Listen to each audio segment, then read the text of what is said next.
Bear down, Bears fans. Pat the designer, David Kaplan in the building, ladies and gentlemen. Cap is here to preview and break down what a Bears win and or loss could mean for this Chicago Bears team. Does it mean anything? We'll talk about that. Also got to look at some interesting compensation that has been put out there on whether the Bears should be buyers or sellers. And I got to ask him about his Harbaugh take because, listen, I think we have different opinions on that. And anytime I get the debate, Cap, I get to have fun doing that. All that and more in today's episode of the Chicago Bears podcast. Hit that like button, subscribe to the page. Let's jump into the show. Cappy, how you doing? I'm doing good, man. I just walked in from the dentist, and I'm not a fan of going to the dentist, but, you know, we have, what do you call it? The, what's the podcast they do where they're allowed to swear? Oh, Crosstalk Unhinged? Crosstalk Unhinged. I had a mental block. So I can be a little unhinged here, right? I mean, technically you can be as unhinged as you want. Nobody's put a limit on this. Okay, so I married my beautiful wife, Mindy, a little over 19 years ago. And the dentist in the neighborhood, his kid was on our kids' Little League team. We literally just gotten married. And he said, "Oh, welcome to the neighborhood. My name's Dr. Karopoulos. Mindy, did you have a dentist here?" "No, my dentist is back in Arlington Heights with, where I used to live before I got married to David." "Well, I'd love to be your dentist." "Great, we're in." "David, do you have a dentist?" I said, "I haven't been to the dentist in over 10 years. I brush my teeth. I'm good." Yeah. He's like, "No, that's not going to fly. You got to go to the dentist." "I'll think about it." We get home. My wife says, "No, I'm not kidding here." My wife says, "You're going to the dentist and you're going to go every 6 months." And I said, "No, I'm not going every 6 months. That's the dumbest thing I ever heard." She said, "Well, until you go to the dentist, I won't sleep with you." That's tough. Yeah. That's I don't tough. mean like go to sleep with me. You know what I mean. Oh, yeah. I get what you're saying. Put me on the retention plan. I'm like, all right. I called the dentist. That was a Saturday. I called the dentist on Monday. He got me in. I'm like, oh my God. That was not over 19 years ago. And I have not missed a 6-month appointment since. Yeah, you're still smiling. So I was going to assume you were a regular at the dentist. I'm a regular. That is, that's one way to get the job done. But I do got to ask you about, listen, this team that we have here makes my head hurt, Cappy. Every time I think that we're out, they pull me right back in with some kind of win, like we saw with Tyson Bagent. So I do want to get your opinion on this. Looking at this Bears team right now as they head into Los Angeles to play the Chargers. Mm-hmm. What does a win do for this team, in your opinion? Because with how the new playoff structure is, technically the Bears really are still in the hunt, even though it doesn't feel to us here in Chicago that they're in the hunt. What does a Tyson Bagent win do for you with this Bears team? Well, if they go to to Los Angeles, I keep calling them San Diego. I know, I'm with you there. If they go to LA and they win that game, and I don't mean they win 6-3 on 2 fumble recoveries by the defense setting up 2 field goals. I mean, he throws for 225, couple scores, no turnovers, and you're like, wow, that dude took a step. He looked really good. He's starting against New Orleans. I don't care if Justin's thumb is 100%. He's starting. He is starting. Yeah.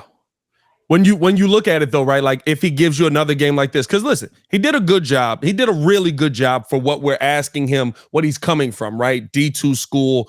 Last year, everybody keeps talking about he was preparing for Colorado School of Mines. No clue what their specialty is that they teach there, right? And now he goes out and beats the Raiders, but it was still 162 yards, 1 touchdown. That's not the stat line that gets you like, oh my God, we've got the next franchise guy. Let's say he does that again. But you put the Bears in a good position. The offense still looks good. It was done on the back of running the football. Does that still have you feeling like going into New Orleans, yep, this guy's got to be our starter? Look, we've seen 32 games of Justin Fields. Yeah.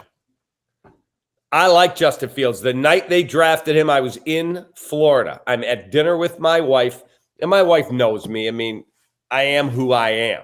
She knew you were watching the draft. I understand her. She understands me. We're at a steakhouse. We're sitting outside. The weather's beautiful. I have my iPad propped up at the table. And I get a text from a friend in the league that I went to college with. He's like, hey, your boys just traded for the 11th pick. They're taking Justin Fields. It'll be done in a couple minutes. I'm like, what? And then they announced it. Chicago Bears. Remember that guy from Chicago? Yeah. He came up. My Chicago Bears. He said, my Chicago Bears select Justin Fields, quarterback, Ohio State. And I literally at the table like, we just got Justin Fields. Dude, I'm not kidding you. You can ask my wife. There's 20 tables outside, and 15 of them had to be Chicagoans. Yeah. People are all going, we got Justin Fields. Everyone was all excited. I was leading the party. 32 games later, I'm not as excited by him. I like him as a dude. He, I think, is a great role model. He's got all that. Mitch Trubisky had those qualities too. The teammates loved him. Great work ethic. First guy in, last guy out. The offense just looked different last week. So let's let this play out. I've been on this kind of where it's interesting to me because the offense, yes, it was run efficiently. The one thing that I will say is that they got the ball out quicker. But I think that, again, we looked at the game plan and we were like, Luke Getsy, elite job getting the game plan in. I thought that he had a great blocking plan to stop Max Crosby. Makes life a lot easier for your rookie quarterback. I think we saw that as well with Justin for 2 games this season. And for me, right, I hear the 32 games. I hear the how long he's been here and what we've seen from him. But for us to hold last season against him, a season where Ryan Poles literally went, you're going to suck. Like, I will guarantee that are you talented? You don't play here anymore. Correct. That to get to the point where we get excited about the pick. And now in this season, not to say that it's been elite, but the first 3 weeks, right? Everybody, Orlovsky, Stephen A. Smith, all the people he has on First Take, everybody looked at Getsy's game plan and went, yeah, I have no idea what that play is. Offenses in the NFL don't run that. I can't sit there and all of a sudden just say, when we see Justin run it for 2 games, we see Bagent run it for 1 game, and we see the similarities in how Justin 8-1, Bagent 1 touchdown, but ran the offense really well. I think they just figured out what they needed to do versus which quarterback needs to be in there the most. So here's what I'll tell you. The tape will never lie to you. Mm-hmm. Tape doesn't have any biases about you were drafted or undrafted. The tape doesn't have any biases if you're a good guy or a bad guy. None of it. Put the tape on. There are multiple times I have watched on the all 22, and then I ask Waddle. I've asked my friend Olin Kreutz. Right. And Justin, you heard Tom Thayer yelling on the broadcast, throw it.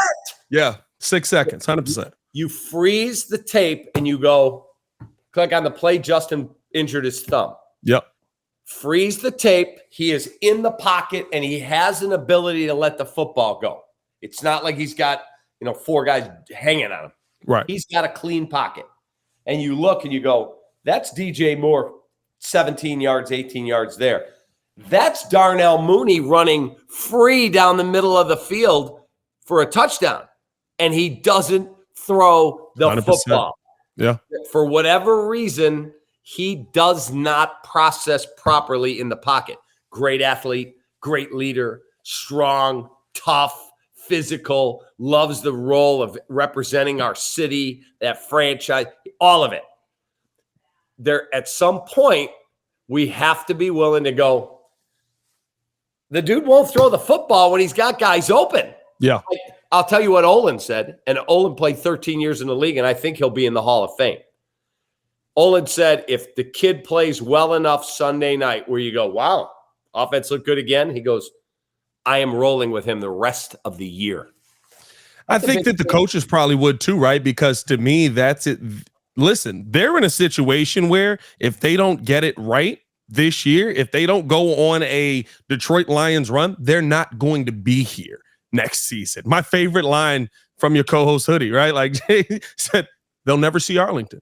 Right. Like with how they're doing it right now, the politics of it would have them probably roll with him. I would agree with Olin on that, but I have a tough time where yes, there are the moments that Justin has the inconsistencies. I can't say he got hurt because of him.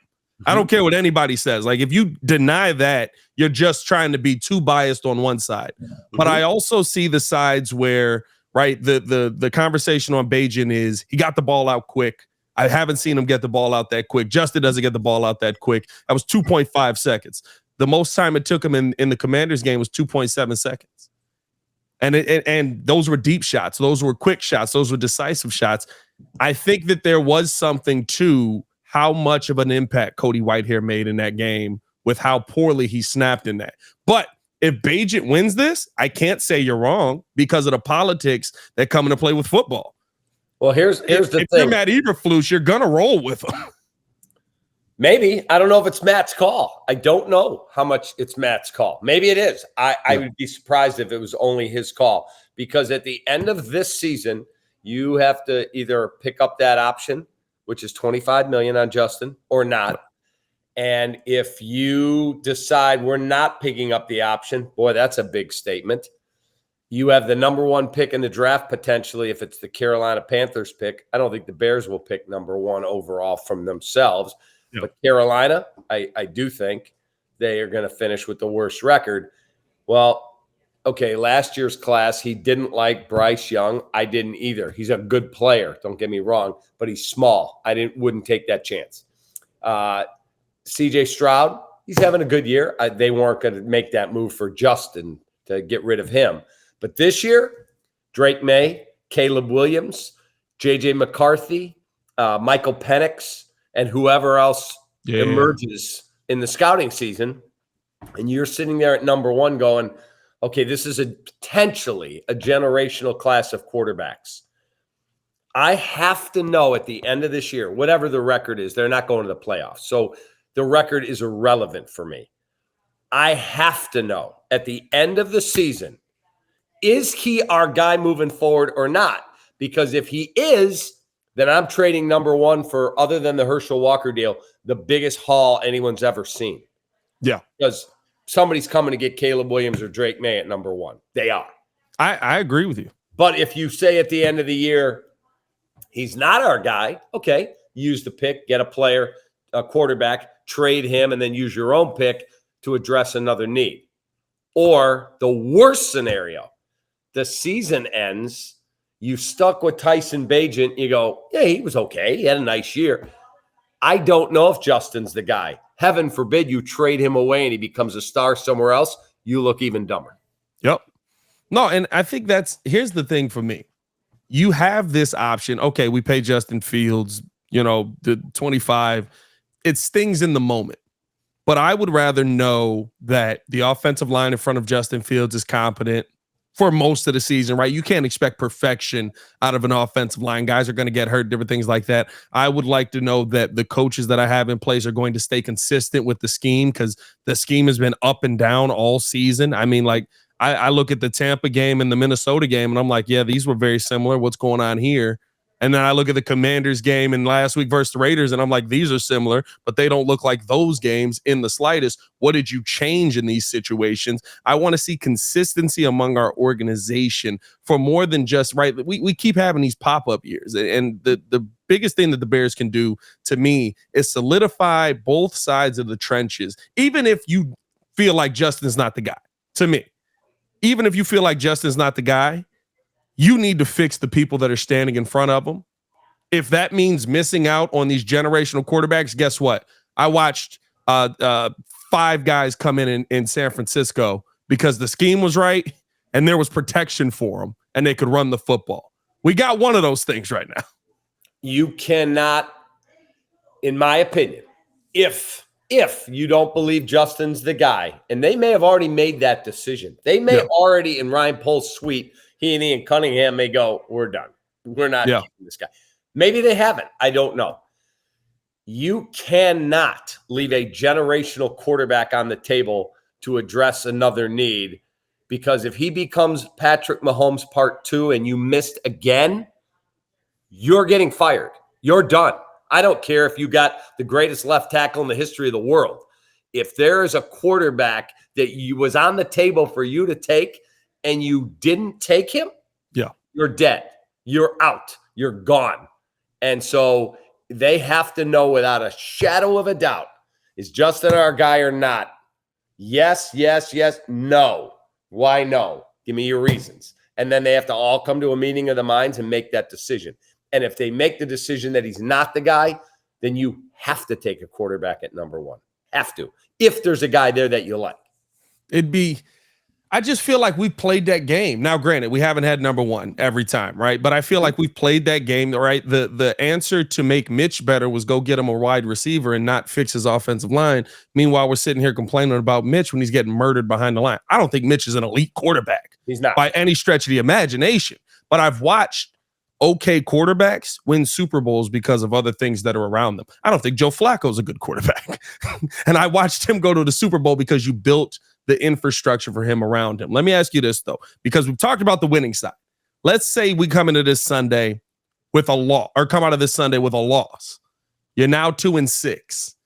Are you going nuclear with this team? Are you going back into full-on tank mode? Are you still trying to win games here? What's the process that you have right now if you come out of this with a loss? You come out of this, you're 2-6. We have to evaluate, okay, how did Bagent play? Are we rolling with him? If he was bad, okay, are we going back to Justin? Is his thumb right? Justin cannot play unless his thumb is 100%. 100%. Yeah. He says, I can kind of, I can't hold it, but I'll shoot it up and no, not a 2-6. We can't be compromising his health. If he says, I'm good, I got it, I'm back. Okay, then we could go back to Justin. If Ryan and Matt and Cunningham and all of them, Kevin Warren, don't know for sure, is he our guy? We better get him back in there. Then you got to play him. If they've already made that decision, then it really doesn't matter, period. So if they lose, I'm not calling for a tank. I hate that, especially with today. You and I are taping this. There's 10 games left. 10. Yeah. I don't think you're going to, on Tuesday morning, go, all right, we lost for 2-6. Let's trade away as many assets as we can. We need more good players, not less. Yeah. So if they lose, figure out what you want to do at quarterback. Just keep trying to develop the Jaquan Briskers, who I think is ascending and is absolutely. Yeah.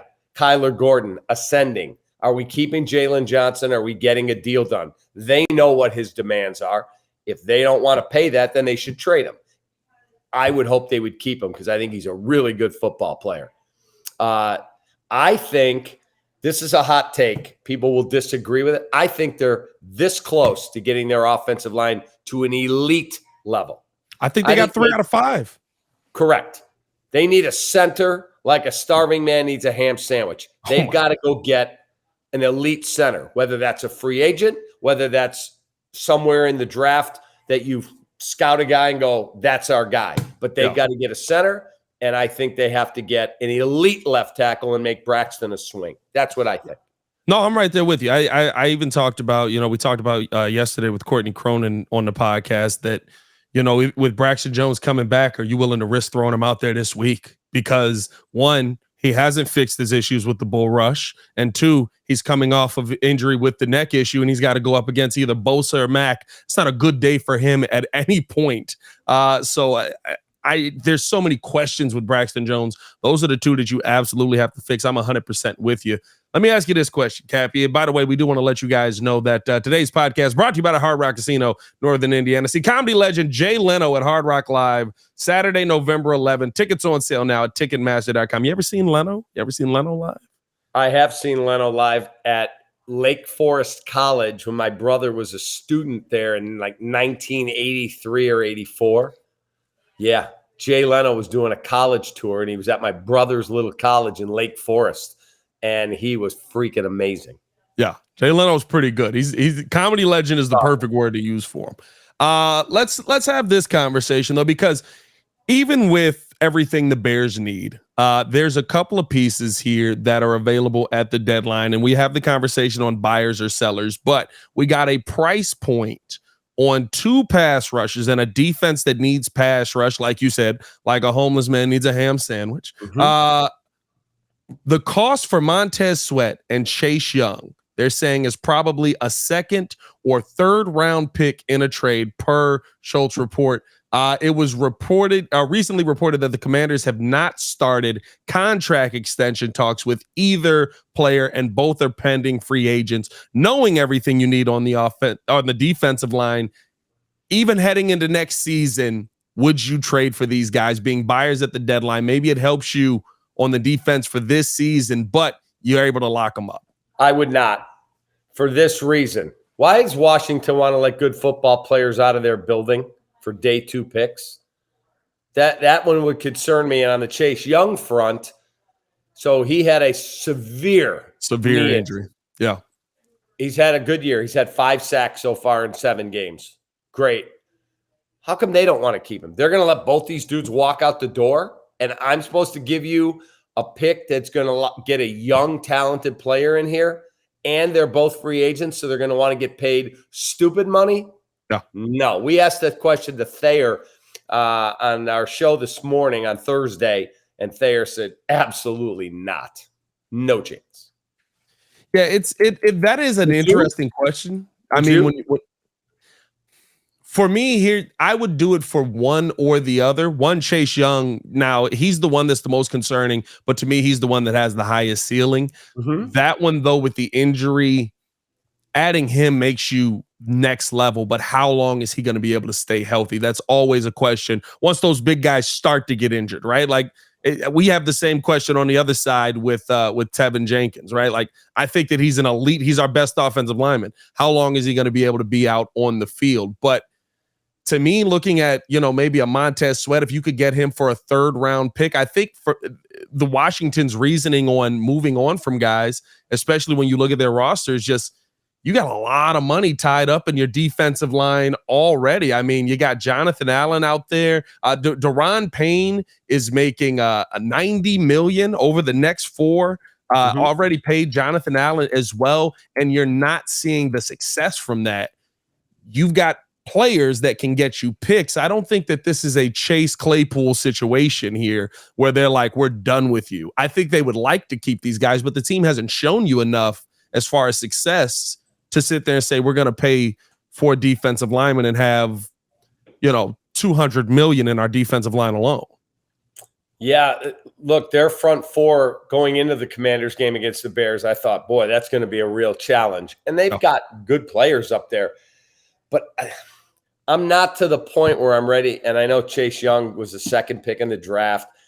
He's got to prove, is he going to be healthy all 17 games this year? Is the knee going to start to bark? How much does he want? Does he want to get paid Aaron Donald money, which is what we keep hearing, $25 million or more?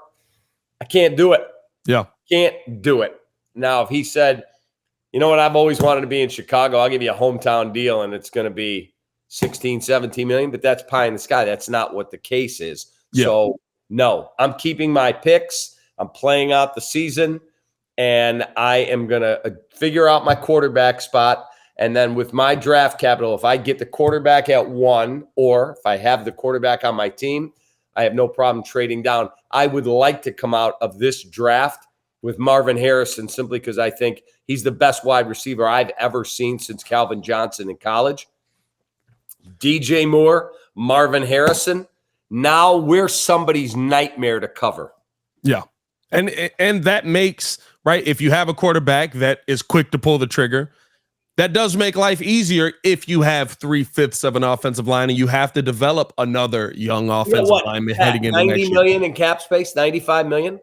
Yeah, Bears going into next season will be right, but they'll have the most cap space in the NFL again next year. Okay, so go get, like if I said to you this is the offseason, you drafted Marvin Harrison, you drafted, pick the quarterback, Drake May or Caleb Williams, one of them, AJ McCarthy. And then you took your money and you got the best available left tackle on the market. You got him. And then you also got a center in the draft. And you went, okay, that's my front 4. I'm rolling with it. And then you went and signed a 3 technique in the middle of your defense. You're a whole different football team now. See, the only part that scares me about that is, right, those elite players who are offensive linemen usually don't hit free agency. That's And I true. think you're seeing that this season, right? The Orlando Pace Juniors, I mean, like you look at the linemen that were out there. What's the one? Michael, who is the other left tackle that was available? Mike McGlinchey. Mike McGlinchey, right? Mike McGlinchey. They've all been horrible. How you look at them and you're just like, oh my God, I can't believe people spent money on that. Poles absolutely dodged a bullet there. Like those are the guys that I look at. Orlando Brown. I'm sorry. Yeah.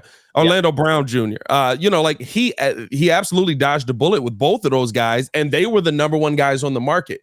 If you've got those guys getting to the market, it's usually because the team that has them is like, no, we can live without you. Like, we'd be fine paying you this level, but you're not this level. That's why to trade if you can keep Justin, or Bagent, if you go, I'm willing to roll with one of our quarterbacks. Let's assume it's Justin, and he's our guy. We commit to him. We pick up the option, and now you have the number one pick. You can go, okay, who wants Caleb Williams? Oh, yeah. Who wants Drake May? And now I can get Marvin Harrison at 2, 3, wherever it is. If I have to move up a little bit, I can get him. That's one. And I can take a satchel of draft picks and players that I get for the quarterback at number 1. Okay, I want your left tackle. I want your next 2 number 1s. I want your number 2. And why don't you throw in that pass-catching tight end right there? He can play with Cole Kmet. Now we're at a different spot here. Oh, yeah. Justin or Bagent has to work out. One of them, it would be very helpful for one of them to work out for sure. I think the part about the quarterback for me that I don't worry about is every year we hear this guy's the next generational talent. You can't pass on this guy. This guy is this. And at a certain point, I think the part that Bears fans have to realize is you're going to have to settle with a guy now. They have to show you something, but you're going to have to get to a point where, guess what? When the Chargers had Phillip Rivers and other guys were coming off of the board, they weren't going, we need another quarterback. That's the position we're looking at. No, they were like, Phillip is what we have. He's good enough. He can get us in those big moments. We need to build around him. I think San Francisco right now is doing the exact same thing with the Brock Purdy experiment that now he's hurt, right? But like they had Trey Lance, they had all these guys in there, and they were like, we're willing to move off of you because we built everything else around you. And I know that Shanahan is going to put a great system together, which is, I'm not going to lie to you. The system means so much. I got to ask you this because I heard your thoughts on Jim Harbaugh. Michigan is being investigated literally today. People were, the NCAA was in there investigating the Harbaugh situation. I actually think we might be heading towards Jim Harbaugh returning to the NFL. And you said that if in any way he's involved in this scandal, you wouldn't take him here in Chicago. Okay. What I said was, if he is like the mastermind of this scandal, like if he just turned his back and I don't want to know what's going on. Yeah. It's a dumb way to handle your business. But if you told me, oh my God, they've got emails where he was, the mastermind of he's sending the tickets. Yeah. Like if he's the guy that orchestrated all this, it speaks to a lack of character. Yeah. And I love Jim. I want Jim to be the Bears coach. But if this scandal goes as deep as now is being intimated, and you had Bob Stoops came out today, blasted Michigan. Matt Rule, blasted Michigan. Nick Saban saying, look, we got to put communication in the headsets in your helmets in college like they do in the NFL, and all this goes away. If Jim is intimately involved, I was the guy that said I would not let my general manager hire A.J. Hinch when the Astros fired him. You were part of a cheating scandal. Yeah. I would be disingenuous then to say, but I want Harbaugh because I'm not an Astros fan. The Bears are my favorite team. So if Jim was intimately involved, if he knew what was going on, if I was the president of the university there, I'd fire his ass today. It's tough for me because if I'm the Bears head coach, right, or if I'm the Bears GM, I'd be Jim would be the first person I'd be calling, even if he was involved. And the only reason is this. I'm at a point where there needs to be a sense of leadership on the field. We know what Jim is as a leader. Mm-hmm. Whatever he did there, that is what he did. But they have to find a sense of leadership. And with everyone else, you're taking a chance. With Ben Johnson, you're back in the Matt Nagy situation. I think he's great. Okay. I love what he looks like. But he's flavor of the day. He's flavor of the day, right? Eric Bieniemy, I would love to see Eric Bieniemy get a head coaching job. I think that the dots connect with him coming here if things were to work out. But I don't know if the first thing we heard about Eric Bieniemy as a coach was, I don't really like how this guy coaches from the players' standpoint, right? They're going to Chico, basically going, he's a little aggressive. I don't know if I like this in the building here, right? So I have zero questions on what Jim Harbaugh is as a leader. And for me, you have to go get the best leader. You're doing your team a disservice if you don't have the best leader that's available. That, of course, is if Jim is available. Again, character. I'm not naive. I was a college coach, and believe me, if I had the money, we would have probably tried to slide a little here to get a player. Yeah, that's the competitor. Yeah, that's different than masterminding a cheating scandal. That this isn't just a little old thing here. Like if it's what the Washington Post and all these people are now reporting, like it rivals the Houston Astros. Like I just read a thing, and if I can find it on my phone from ESPN, one of the offensive linemen who played at Ohio State said he watched the tape of the Michigan game, and he said there's no way, it's impossible that every play call that we would come out of the huddle, the Michigan players would look over to the sideline, and they were in the right formation every single time. He said it's impossible. No human being can guess right that we've got the defense cold for what they're running. Hey, it's impossible. And if it sounds like Josh McDaniels level stuff, I'm not gonna lie to you. Like if they literally had the plays, that is as disrespectful to the man across the way, the football coach who's trying to feed his family and coach his football team, and he thinks we're on an even playing field here. They may beat us. They may have better players. No, he has the answers to the test. Yeah. That is as scummy as it gets. You cannot coach my organization. I don't want you. I hear you. But the one thing that I'll say is if he came here and he won, winning cures all. There's a lot of moments where, right, like, and let's be honest about this, right? Like, if he got the Bears to a 12-win team, the scandal wouldn't be what we would talk about at the forefront. It might still be something that irks you and irritates you, but I don't think that would be the thing where we're like, listen, the Bears are winning 12 games here. Jim Harbaugh's in the running for coach of the year. I can't believe he's my head coach right now. Well, let me ask you a question. Okay. I'm a Cubs fan. Are you a Cubs fan or Sox fan? I'm a Sox fan, so it's not good. Okay. Yeah, right now it's not. If it came out, and I'm just making this up to everyone. Right. If it came out, oh my God, the Cubs actually were sign stealing throughout the 16 season, and we just uncovered all the evidence, and they admit, yeah, we got caught. Yep, we did it. That would break my freaking heart. Yeah. That team finally won a championship and you cheated to do it. I couldn't look at it legitimately. I couldn't. And if Jim Harbaugh had such a lack of respect, and again, it's a big if. It's a big if. It's still speculation right now. If it's proven, if he did this and he had that little regard for the kids across the way that are in the weight room at 5:00 in the morning in the summer and busting their ass so they can put their team in the best possible position. And he basically is going middle finger. I got the answers to the test. Nah. Scumbag out. Would you have, and this is a very big difference because winning it took place before, but Jim has been successful in the NFL.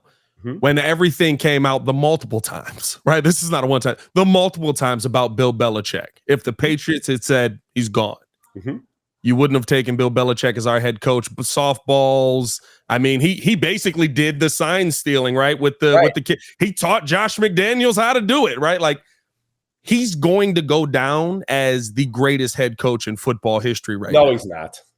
Stop yourself. He's not in the top Bill 5. Belichick? Yes. Bill Belichick's not going down as the greatest head coach in football history right now? Absolutely not. Absolutely not. Who? Well, we can.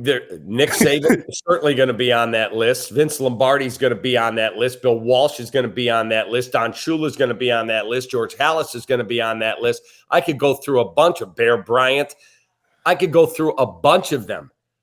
The difference is I look at Bill Belichick, and yes, he was a wonderful football coach. Yeah. Spygate, he was a crook. He was bugging other teams' practices. 100%. Scumbag. Yeah. And how's he done since Tom Brady left? Hey, listen, poorly, right? And a lot of bad decision making. He's also 71. At a certain point, you know what I mean? Like, the game passes everybody by. I hope that's not the case for Bill. But even with all of that, if the Patriots after Spygate, and what is that? After Spygate, he had already won 3? Right? Maybe. Yeah, he had already won 3, I think. If they had fired him, you wouldn't have said that could be our next head coach. I would hope I would have never, ever felt that way. Oof. Everybody's entitled to their own opinion. I think in sports, there are so many moments that don't come out that you do get these, maybe not to the point of sign stealing and things like that, but I can't believe that at no point Nick Saban has never done something underhanded to gain an advantage. But I don't know it. Yeah, I mean. But I don't know it. Like, it's the ignorance is bliss for you, right? Like, I don't know what he's done and he's been successful. That's great for me. Well, I mean, I can't say he did something because I don't know that he did it. Right. I know Bill Belichick did it.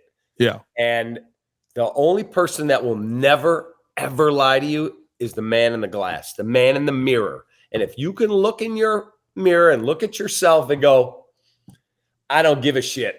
He's a great football coach. I don't care if he has the answers to the test. Then you and I are just looking at it in 2 different ways.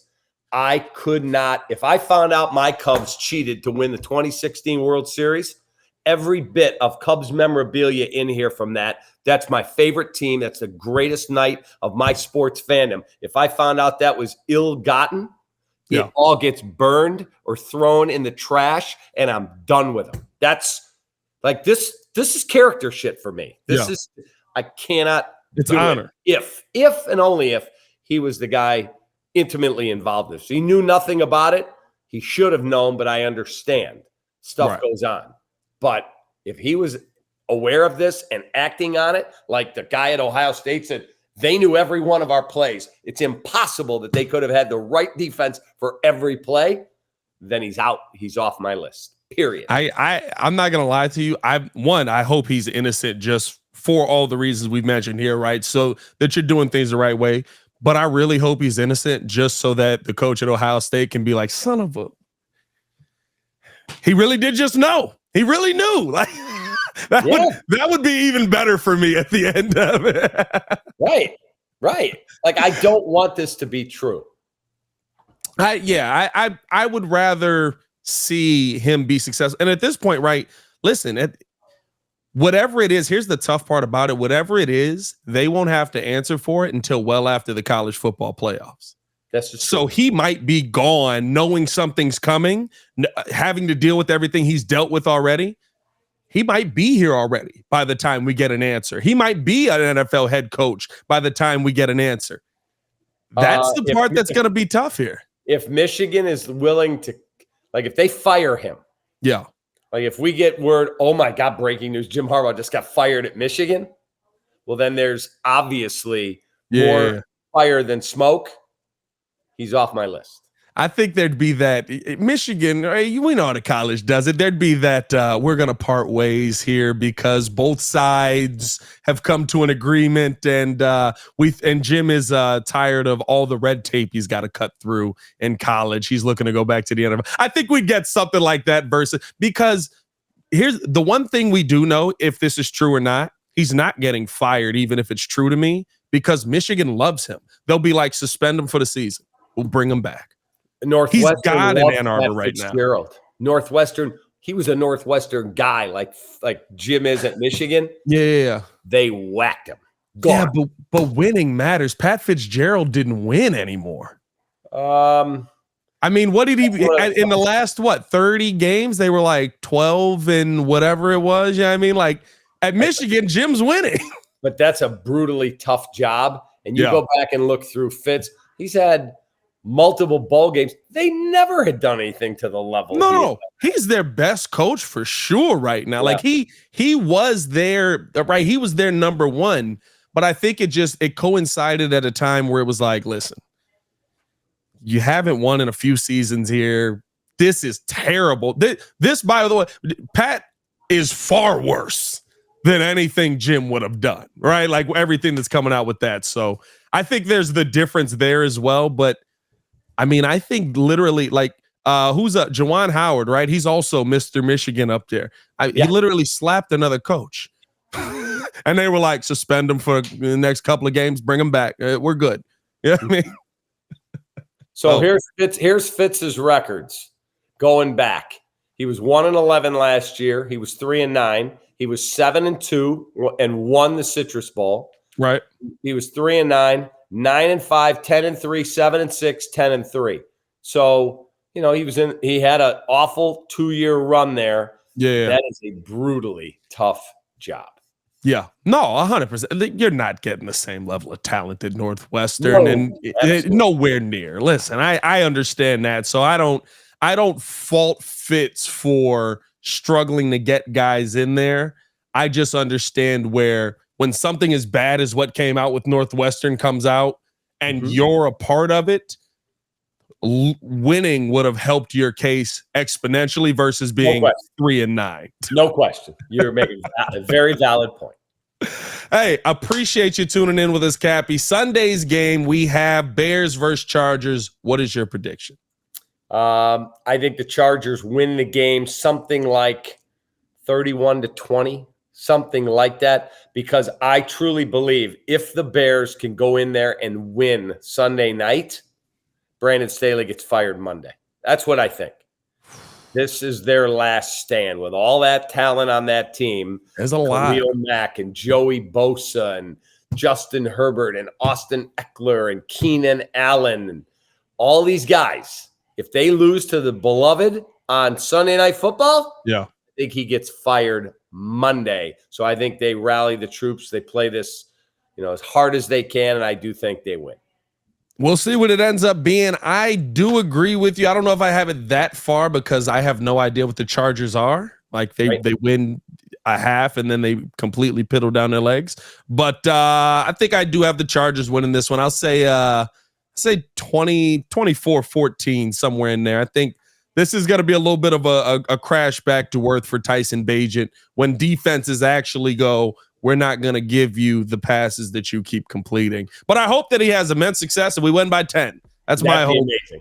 That'd be amazing. Appreciate you for tuning in with us, Cappy. As always, hit that like button, subscribe to the page. Y'all already know what to do. Leave the 5-star review. As always, bear down Chicago. Y'all stay safe out there. Peace.